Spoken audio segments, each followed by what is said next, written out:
नमस्कार, जय जोहार संगवारी हो। मैं प्रतीक सिंह अर्जुना क्लासेस की ओर से हमारे एक नई मुहिम में आप सबका स्वागत करता हूं।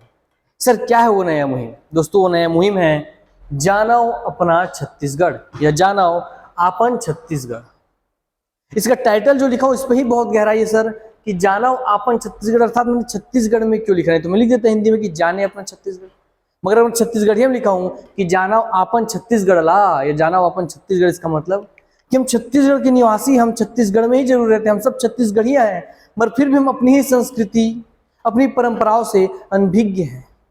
हमें उनका ही ज्ञान नहीं है। ऐसी बहुत सारी अनोखी अनोखी परंपराएं हमारे छत्तीसगढ़ में विद्यमान है जिनका ज्ञान हमें होना चाहिए, ताकि हम भी अपनी संस्कृति, अपनी परंपराओं पर गौरवान्वित महसूस कर सके और दूसरों को भी समझा सके कि हमारे छत्तीसगढ़ में क्या है। तो छत्तीसगढ़ में तो इसने चीज भी है हमारे छत्तीसगढ़ में। उसी कड़ी में दोस्तों, जाना अपन छत्तीसगढ़ की कड़ी में ही आज इस कड़ी की सबसे पहले मैं शुरुआत कर रहा हूं बस्तर गोंचा पर्व 2023 से। हाल ही में बस्तर में गोंचा पर्व हुआ था। आपको पता है, जब भी जगन्नाथ भगवान का रथ यात्रा निकलता है उसी समय हम बस्तर में भी दोस्तों गोंचा पर्व मनाया जाता है। अर्थात बस्तर गोंचा पर्व 2023 जो हुआ है, तो बस्तर गोंचा पर्व कुछ और नहीं, जगन्नाथ भगवान जी का आपका रथ यात्रा ही है। मगर दुनिया में हजारों जगहों पे, लाखों जगहों पर, करोड़ों जगहों पर, पता नहीं कितने कितने जगहों पर रथ यात्रा होती है, जगन्नाथ जी की पूजा होती है। मगर उनमें से एक विशेष तरीके से, एक विशेष परंपरा, एक विशेष कहानी, किस्सों की तरह आपकी रथ यात्रा होती है हमारे बस्तर में। जैसा अनोखा रथ यात्रा या गोंचा पर्व पूरे विश्व में कहीं नहीं मनाया जाता। सर, आप इतना श्योर होकर के कैसे बोल रहे हैं कि पूरे विश्व में कहीं नहीं मनाया जाता? जैसे आप कहानी सुनेंगे तो आपको पता चलेगा कि वाह, इसके पीछे तो ऐसी ऐसी कहानियां हैं, ऐसे ऐसे आपकी पौराणिक कथाएं जुड़ी हुई हैं इससे। हाँ दोस्तों, हमारे छत्तीसगढ़ में ऐसी बहुत सारी चीजें हैं जिनसे आप अभी तक अनभिज्ञ थे। अब उन्हीं सबसे आपको परिचित कराने के लिए हम अर्जुना की एक नई मुहिम में आप सबका स्वागत करते हैं।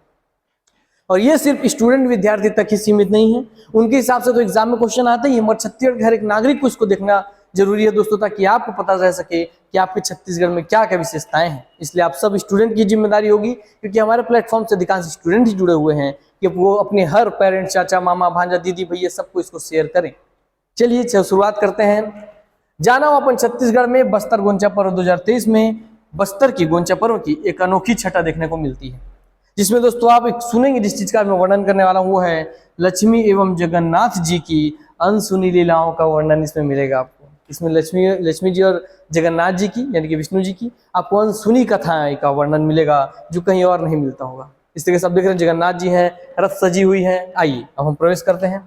मगर दोस्तों, इसका डिटेल्ड वीडियो, एक बहुत बड़ा वीडियो आपके सामने प्रस्तुत करूंगा मैं, जिसमें हर एक जानकारी हम रखेंगे इसके इतिहास से लेकर के वर्तमान तक के काल में। आपको आज में ये संक्षिप्त में है, गोंचा पर्व संक्षिप्त ही नाम है, इसका मतलब बहुत शॉर्ट व्यू में गोंचा पर्व में समझाने वाला हूं, ताकि लोग जो नागरिक है, जिनको भी अब एग्जाम से मतलब नहीं है, वो इसको देखे और थोड़ी जानकारी ले सके। हालांकि विद्यार्थी और यहाँ के नागरिक सभी के लिए जरूरी है। इसे संक्षिप्त में एक प्रस्तुति आप सबके सामने लेकर के आया हूँ, मगर हाँ, इसका एक डिटेल्ड वीडियो डलेगा लगभग आधे घंटे का, जिसमें आपको इसके इतिहास से लेकर के वर्तमान तक के हर एक परिप्रेक्ष्य पे हम प्रकाश डालेंगे। फिलहाल आपके सामने प्रस्तुत है दोस्तों गोंचा पर्व संक्षिप्त। दोस्तों, ये पर्व जो है, ये शुरुआत होता है इसका ज्येष्ठ शुक्ल पक्ष पूर्णिमा से, चंदन यात्रा के रस्म से। तो पूछेगा कभी भी कि भाई बताइए गोंचा पर्व शुरुआत का सबसे पहला रस्म क्या है? तो चंदन यात्रा। कब से शुरुआत होता है? तो ज्येष्ठ शुक्ल पक्ष पूर्णिमा शुरुआत होता है। सर, ऐसा क्या है इस चंदन यात्रा में? चंदन यात्रा में दोस्तों, जैसा कि नाम ही है चंदन, अर्थात भगवान विष्णु जी को चंदन और अन्य इंद्रावती नदी के जल, चंदन, दूध, घी, दही, इन सबसे मिलाकर के भैया आपके स्नान कराया जाता है। और उस स्नान के बाद आपको अगला तिथि में हम आते हैं कि जैसे भगवान को स्नान करा दिया जाता है, जस्ट पूर्णिमा के बाद आपका अमावस्या, वो आपका भैया कृष्ण पक्ष चालू होगा। शुक्ल पक्ष है, शुक्ल पक्ष का अंतिम दिन होता है पूर्णिमा, अब कृष्ण पक्ष चालू होगा। तो अगले ही दिन आषाढ़, ज्येष्ठ खत्म, आषाढ़ माह, आषाढ़ कृष्ण पक्ष के प्रथम तारीख से अगले 15 दिनों तक, क्योंकि कृष्ण पक्ष होता है जिसका बोलते हैं अंधियारी पक्ष, है ना। हाँ, शुक्ल पक्ष को अंजोरी पाक बोलते हैं और कृष्ण पक्ष को अंधियारी पाक बोलते हैं दोस्तों। तो आषाढ़ कृष्ण पक्ष, इसके बाद अगला दिन आषाढ़ कृष्ण पक्ष होगा। उसके प्रथम दिन से 15 दिनों तक जगन्नाथ जी अस्वस्थ हो जाते हैं, उनका तबीयत बहुत खराब हो जाता है। और जब तबीयत खराब होता है तो जगदलपुर के श्री मंदिर या जगन्नाथ मंदिर में उनको गर्भगृह में ले जाया जाता है। और उन 15 दिनों में किसी को भी दर्शन प्राप्त नहीं होता है। और दोस्तों इस रस्म को जब उनका तबीयत खराब है, लोग उनका दर्शन प्राप्त नहीं कर सकते, जब उनको गर्भगृह में रख करके जो वहाँ के पंडित हैं, पुजारी हैं, पुरोहित हैं, उनकी सेवा करते हैं ताकि वो ठीक हो जाए, सेवा करते हैं गर्भगृह में, पुजारियों के अलावा कोई नहीं जाएगा, उनकी सेवा करते हैं, उनको औषधि वाले भोग चढ़ाते हैं ताकि औषधि युक्त भोग को ग्रहण करके वो ठीक हो जाए, और फिर उनको भोग चढ़ा करके उसी औषधि युक्त भोग को बाहर आपके जो भक्त होते हैं उन्हें वितरित किया जाता है। मगर इस समय इन 15 दिनों तक, आषाढ़ कृष्ण पक्ष से 15 दिनों तक हमारे जगन्नाथ जी अस्वस्थ हो जाते हैं, जिस रस्म को कहते हैं अनसर। क्या? अनसर। स्नान हुआ सबसे पहला, चंदन यात्रा, जिस दिन तबियत खराब हुआ उस पूरे समय को कहेंगे अनसर। और इस अनसर के काल में किसी भी भक्त को दर्शन प्राप्त नहीं होता है। कृष्ण जी की मूर्ति को या विष्णु जी की मूर्ति को या जगन्नाथ जी की मूर्ति को आपके गर्भगृह में ले जाया जाता है। फिर जब ये 15 दिन बीत जाएंगे तो पूरा कृष्ण पक्ष बीत जाएगा, फिर से आपको शुक्ल पक्ष आने लगेगा। तो हाँ, आषाढ़ माह के ही शुक्ल पक्ष के प्रथम तारीख को नेत्रोत्सव मनाया जाता है, अर्थात आपके नेत्रों को सुख प्रदान होने वाला है, क्योंकि इस 15 दिन में भगवान को औषधि युक्त भोग सब खिला करके, उनका सेवा करके उनको स्वस्थ कर दिया गया है। अब भगवान शुक्ल पक्ष के प्रथम दिन से ही स्वस्थ हो जाते हैं, और स्वस्थ होंगे तो सबसे पहले कहाँ जाएंगे? अपने भक्तों से मिलने। इसीलिए आषाढ़ शुक्ल पक्ष प्रथम तारीख से ही उनका दर्शन सभी को प्राप्त होने लगता है। नेत्रोत्सव कहते हैं इस रस्म को, जिस दिन से उनको सभी के नेत्रों को भगवान के दर्शन हो गए, इसलिए नेत्रोत्सव कहा गया। अब जैसे ही भगवान आए सामने भक्तों के, भक्त लोग खुश हो गए। अब भक्त लोग खुशी से क्या करेंगे? भगवान को कंधे में उठा के भाई घूमते ना, हाँ कि हाँ सर चलिए भगवान को हम पूरा नगर भ्रमण कराए, बस वही तो कंधे के स्थान पे नगर भ्रमण कराने के लिए प्रयोग किया जाता है मेरे दोस्त रथों का, और उसी को कहते हैं आपका रथ यात्रा। आइए, तो आषाढ़ शुक्ल पक्ष प्रथमा के बाद आषाढ़ शुक्ल पक्ष द्वितीया को श्री गोंचा पर्व मनाया जाता है। क्या? श्री गोंचा, जिसका नाम भी है श्री गोंचा पर्व। श्री गोंचा दोस्तों कुछ और नहीं बल्कि रथ यात्रा को ही कहा जाता है। तो आषाढ़ शुक्ल पक्ष में द्वितीया को रथ यात्रा प्रारंभ हो जाता है, जिसे बस्तर में हमारे छत्तीसगढ़ में जाना जाता है श्री गोंचा के नाम से। तो श्री गोंचा कुछ और नहीं, जगन्नाथ जी का रथ यात्रा है। अब इसके पीछे और भी कहानी आपको सुनाऊंगा। जैसे ही जगन्नाथ भगवान ठीक हो गए, उनको रथ में विराजमान किया गया, तो 3 जन भी जगन्नाथ भगवान में, विष्णु जी हैं, हमारे कृष्ण जी हैं, बलराम जी हैं, सुभद्रा जी हैं। तो तीनों के लिए 3 रथों का निर्माण किया जाता है, और तीनों ही नगरों को इनके श्री मंदिर जगन्नाथ मंदिर से निकाल करके पूरे गोल बाजार, बस्तर के गोल बाजार में घुमाते हुए, आइए बस्तर के देखिए ये जगन्नाथ मंदिर का दृश्य है, यहाँ देख रहे हैं आप लेके जा रहे हैं। हाँ, इस तरीके से कृष्ण जी को, बलराम जी को, सुभद्रा जी को, तीनों को लेकर के भक्तजन की भीड़ है, लेकर के जगन्नाथ श्री मंदिर से रथों में विराजमान करते हैं, और वो तीनों रथों को फिर गोल बाजार जगदलपुर के गोल बाजार से होते हुए लेके जाया जाता है सिरहासार या सिरहासार भवन, जो कि आपके सामने पीछे दिख रहा है। तो रथ यात्रा कहाँ से कहाँ जाता है? श्री जगन्नाथ मंदिर से गोल बाजार होते हुए जाता है सिरहासार भवन। अब इसके पीछे थोड़ी कहानी को आप सुनिएगा, बहुत आनंद आपको आने वाला है। कि ऐसा माना जाता है कि विष्णु जी इस समय पर, इस आपके आषाढ़ शुक्ल पक्ष द्वितीया की तारीख से कृष्ण जी अपनी मौसी के घर जाते हैं घूमने के लिए, और साथ में इसमें बहुत सारी कथाएं हैं, सब सुनिएगा। और साथ में अपने भाई, अपनी बहन मतलब बलराम और सुभद्रा के साथ अपनी मौसी के घर के लिए निकलते हैं। और मौसी के घर जिसको जनकपुरी कहा जाता है, अर्थात ये जो सिरहासार भवन है ये उनके जनकपुरी, उनके मौसी के घर के रूप में दोस्तों आपका प्रतिबिंबित होता है। इसलिए भगवान को उनके मंदिर से निकाल करके यहाँ उनके मौसी के घर जगतपुरी लेके आया जाता है। हालांकि है ये सिरहासार भवन, मगर वैसा प्रतिबिंबित किया जाता है कि हाँ यही है उनके मौसी का घर जगतपुरी।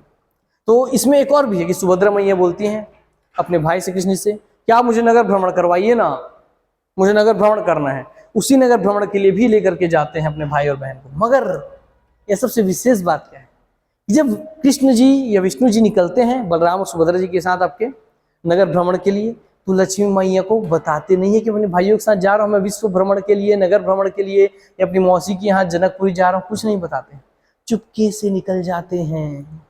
और जैसे दोस्तों चुपके से निकलते हैं तो लक्ष्मी मैया 4 दिनों तक, अब द्वितीया है तो द्वितीया, तृतीया, चतुर्थी, पंचमी, 4 दिनों तक लक्ष्मी मैया बेचैन रहती है, भगवान को खोजते रहती है, कब आएंगे भगवान, कब आएंगे भगवान। जब भगवान 4 दिनों तक नहीं आते हैं, तब आषाढ़ शुक्ल पक्ष पंचमी, देखिए द्वितीया को वो निकले तो द्वितीया, तृतीया, चतुर्थी, पंचमी, तो चौथे दिन आषाढ़ शुक्ल पक्ष पंचमी होगा। पंचमी को एक रस्म होता है हेरा पंचमी।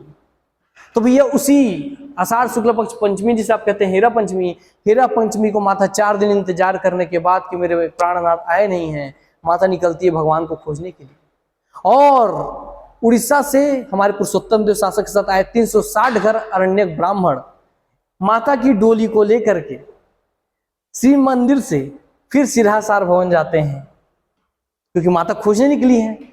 माता खोजने निकलती है, खोजते खोजते माता भी मौसी के घर जनकपुरी पहुंचती है और वहां जाकर के फिर विष्णु जी से बहुत वाद विवाद करती हैं, उनसे नाराज रहती हैं, उनसे लड़ती हैं, झगड़ती हैं, रूठना मनाना होता है। ठीक, तो उसी को देखिए दर्शाने के लिए जो 360 घर अरण्यक ब्राह्मण है जो कि उड़ीसा से आए थे, जब हमारे पुरुषोत्तम देव शासक वहां से आए थे, इसके पीछे कहानी है जो कि इसको बड़े वीडियो में आपको मिलेगी, मेरे यहाँ समझिए। तो डोली में बैठा के माता को सिरहासार भवन जो कि आपका जनकपुरी या मौसी घर को दर्शाता है, वहां लेकर के आते हैं उनकी डोली को। और वहां फिर दोनों पक्ष पंडित हों आपस में बैठ करके, एक तरफ आपके भैया जगन्नाथ जी के पक्ष के पंडित बैठेंगे, एक तरफ 360 घर अरण्यक के पुजारी बैठेंगे और आपस में गायन प्रथा के रूप में आपस में वाद विवाद करते हैं, एक कृष्ण जी के पक्ष से कि आपके माता लक्ष्मी जी के पक्ष से कि आपने क्यों मुझे छोड़ करके आ गए, बिना बताए क्यों आ गए। इस तरीके से पूरा गायन के माध्यम से दोस्तों माहौल बना रहता है। इस तरीके से पूरा माहौल इस आपके सिरहासार भवन बनता है। तो देखिए आषाढ़ शुक्ल पंचमी हीरा पंचमी को लक्ष्मी माता की डोली जगन्नाथ मंदिर सिरहासार भवन जनकपुरी मौसी घर पहुंचता है। वहां पे फिर दोनों के बीच अपना बातें चलती हैं, रूठना मनाना चलता है, माता नाराज रहती हैं, गुस्सा रहती हैं। कृष्ण भगवान विष्णु जी की बहुत समझाने के बाद माता समझती तो है, मगर माता नाराज तो है कि छोड़ के भाग गए थे। तो माता जाते जाते वापस जाते जाते माता उनके रथ को जिस पे बैठ के आए थे उसको ठेस पहुंचा के चल जाती हैं, उसको नुकसान पहुंचा के चल जाती हैं। इस तरीके से जब माता चली जाती है वापस अपने बैकुंठ लोक, तो फिर से अगला रस्म देखिए, भगवान तो मगर अब आए हैं, मौसी हैं तो कुछ दिन रुकेंगे। माता तो उनको खोजते खोजते पहुंच गई, अच्छा अब यहाँ पे है, लड़ाई झगड़ा की और माता चली गई। और माता चली गई कहाँ, वापस जगन्नाथ मंदिर माता जाके विराजमान हो गई जगदलपुर के में। मगर भगवान को कब जाना है, भगवान को दशमी को जाना है। देखिए अगला आएगा आषाढ़ शुक्ल पक्ष दशमी, पंचमी के बाद 5 दिन बाद दशमी। अब दशमी को वापस से फिर जगन्नाथ भगवान या कृष्ण भगवान आपके बलराम जी और सुभद्रा मैया को वापस से रथों में विराजमान किया जाता है और फिर सिरहासार भवन से फिर वापस जगन्नाथ मंदिर लेके जाया जाता है। तो हम फिर वहां सिरहासार भवन से कहाँ जाएंगे, जगन्नाथ मंदिर जाएंगे। तो उस रस्म को दोस्तों कहा जाता है बाहुड़ा गोंचा या बाहड़ा गोंचा। ठीक, जब हम आए थे जगन्नाथ मंदिर से सिरहासार तो कहते श्री गोंचा, वापस जा रहे हैं सिरहासार भवन से जगन्नाथ मंदिर कहेंगे बाहड़ा गोंचा या बाहुड़ा गोंचा। अब भगवान को सिरहासार भवन या जनकपुरी मौसी के घर से गोल बाजार होते हुए जगन्नाथ मंदिर वापस ले जाया जाता है। अब भगवान पहुंच तो गए मंदिर, अब ये दरवाजा खटखटा रहे हैं भगवान कि लक्ष्मी मैं आ गया हूं, दरवाजे खोलो प्रिय, दरवाजे खोलो। लक्ष्मी मैया नाराज रहती कि आपने मुझे बिना बताए ही मुझे छोड़ करके अकेला चले गए थे अपने भाई बहनों के साथ घूमने फिरने के लिए। माता बड़ी ही नाराज रहती हैं, कपाट नहीं खोलती हैं। क्या नहीं खोलती, कपाट, जिस दरवाजा को कहा जाता है कपाट। माता दरवाजा या कपाट नहीं खोलती हैं।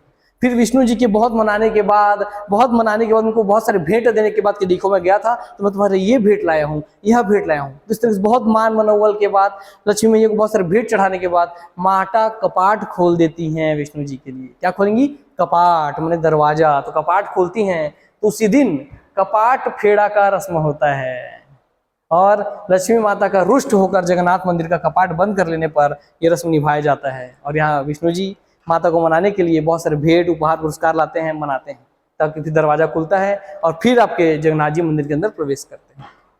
अब दसवीं के बाद आ जाएगा एकादशी। अब क्योंकि भगवान भाई चले गए घर के अंदर तो माता को कुछ दिन मनाना पड़ेगा ना शांति से, और माता तो रुष्ट है। तो आषाढ़ शुक्ल पक्ष एकादशी जिसे आप कहते हैं देवशयनी, अर्थात भगवान अब अपने शयन कक्ष में पहुंच चुके हैं। शयन कक्ष में भगवान पहुंच चुके हैं, इसलिए नाम है देवशयनी, क्योंकि भगवान मतलब देव और शयन कक्ष मतलब शयनी, तो देवशयनी।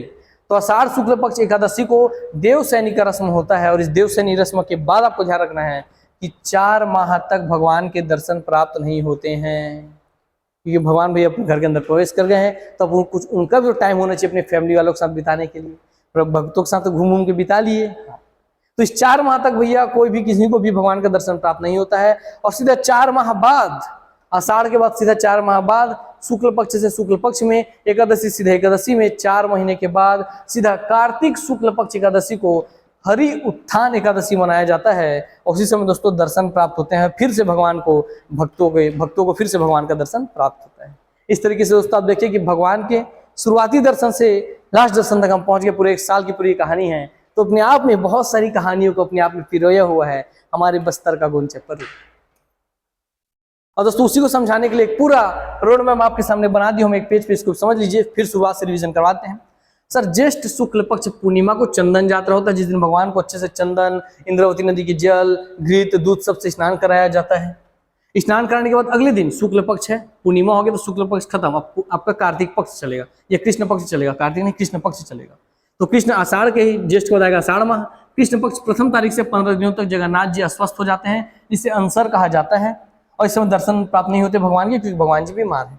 फिर भगवान जैसे ही ठीक होते हैं 15 दिनों बाद, तो आषाढ़ शुक्ल पक्ष प्रथमा से कृष्ण पक्ष खत्म 15 दिनों में, कृष्ण पक्ष खत्म 15 दिनों में, तो शुक्ल पक्ष प्रथमा को नेत्रोत्सव मनाया जाता है, भगवान भक्तों को अपना दर्शन देते हैं। और प्रथमा के बाद द्वितीय को भगवान का रथ निकाला जाता है, श्री गोंचा या रथ यात्रा प्रारंभ किया जाता है। रथ को क्या करते हैं हम सर, रथ को हम लोग आषाढ़ शुक्ल पक्ष में द्वितीय को लेकर के जगन्नाथ मंदिर से कहाँ जाते हैं, चल जाते हैं हम सिरहासार भवन। फिर पंचमी को माता 4 दिन व्याकुल रहती हैं, फिर भगवान को खोजते हुए डोली में आती है माता, कहाँ, सिरहासार भवन। तो आषाढ़ शुक्ल पक्ष पंचमी, जिसे हेरा पंचमी कहते हैं, उस दिन लक्ष्मी माता की डोली आती है जगन्नाथ मंदिर से सिरहासार भवन, जनकपुरी मौसी के घर। वहां पे वही भगवान से विवाद करती हैं, रूठना मनाना चलता है, भगवान समझाते हैं तो मैया समझ के चल तो जाती हैं, और जाते जाते भगवान के रथ को ठेस से नुकसान पहुंचा देती है। फिर उसका पंचमी को भगवान जाएंगे कब, दसवीं को, तो आषाढ़ शुक्ल पक्ष दसवीं, जिसे कहते हैं बाहुड़ा गोंचा। देखिए जब आए तो उसे कहें श्री गोंचा, जब मंदिर से सिरहासार आए तो श्री गोंचा, जब सिरहासार से मंदिर जाएंगे तो कहेंगे बाहुड़ा गोंचा या पहाड़ा गोंचा। सिरहासार भवन जनकपुरी मौसी घर से गोल बाजार होते हुए जगन्नाथ मंदिर भगवान चले जाते हैं। फिर वहाँ कपाट फेड़ा का रस्म होता है, क्योंकि माता नाराज है, कपाट बंद करके रखी हुई है, तो भगवान विष्णु बहुत मनाते हैं माता को कि हे प्रिय तुम दरवाजा खोलो, मैं तुम्हारे लिए यह भेंट लाया हूँ, वह भेंट लाया हूँ। इस तरीके से मान मनोबल के बाद लक्ष्मी माता का रुष्ट होकर जगन्नाथ मंदिर का कपाट बंद कर लेने पर उनके मान मनोबल किए जाते हैं। फिर कपाट खुलता है दसवीं को ही। तो एकादशी से, आषाढ़ शुक्ल पक्ष एकादशी से देव सैन्य, अब देव अपने सैन्य कक्ष में चले गए, तो 4 माह तक दर्शन प्राप्त नहीं होंगे भगवान के। अभी 4 माह बाद सीधा कार्तिक शुक्ल पक्ष एकादशी को, हरि उत्थान एकादशी के दिन दर्शन प्राप्त होता है भक्तों को। ये पूरे ही गोंचा पर्व का एक संक्षिप्त विवरण है दोस्तों, और इस कहानी के साथ आपको याद रखना है ताकि आप हमेशा आनंदित रहें, आपको इसे रटना ना पड़े, समझना ना पड़े। छत्तीसगढ़ की ऐसी विशिष्ट कहानियों को आप जानें और इस तरीके से आप इससे जुड़े रहें।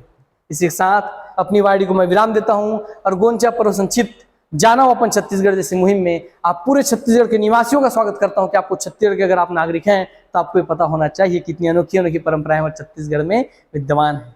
अर्जुना की इस मुहिम को आप सब अपना प्यार दीजिए, और कैसा लगा ये पूरा कहानी, ये पूरा रोचक तथ्य, तो इसके बारे में जरूर कमेंट बॉक्स में मैसेज कीजिएगा, तब कि हम और ऐसी ही नई नई चीजों पर रिसर्च करके आपके सामने लेकर के आए। धन्यवाद। जय हिंद, जय भारत, जय छत्तीसगढ़, वंदे मातरम, नमस्कार।